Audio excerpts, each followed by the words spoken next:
नमस्कार. डी-एस चॅनलमध्ये आपले स्वागत आहे. शनी पटांगण परिसरातील खून प्रकरणाचा पोलिसांनी अवघ्या 24 तासात छडा लावला आहे.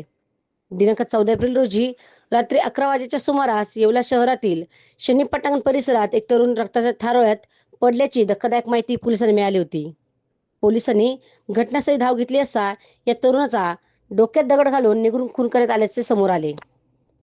घटनेचे गांभीर्य ओळखून पोलिसांनी तपासाची चक्र वेगाने फिरवली. तांत्रिक तपास आणि गुप्त बातमीदारांकडून मिळालेल्या माहितीच्या आधारे पोलिसांनी 24 तासांच्या आत मुख्य आरोपीला शोधून काढून त्याला बेड्या ठोकल्या आहेत.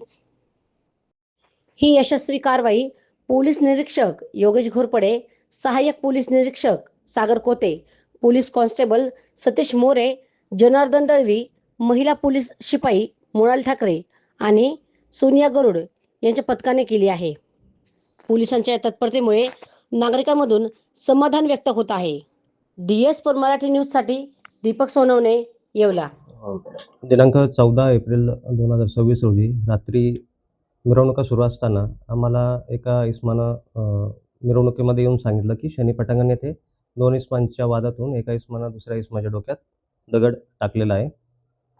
तर जो जखमी इसम होता त्याला तात्काळ उपजिल्हा रुग्णालय येथे येवला येथे पाठवण्यात आलं.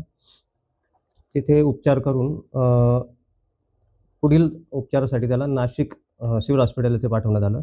दरम्यानच्या काळात जखमी इसम कोण आहे त्याचं नाव निष्पन्न करणं हे आव्हान होतं. ते आम्ही रात्रीतून पहाटेपर्यंत त्याचं नाव निष्पन्न केलं. जो इसम उपचारादरम्यान नाशिक येथे मयत झाला. त्यानंतर पोलीस पथकानं इंक्वेस्ट पंचनामा केला.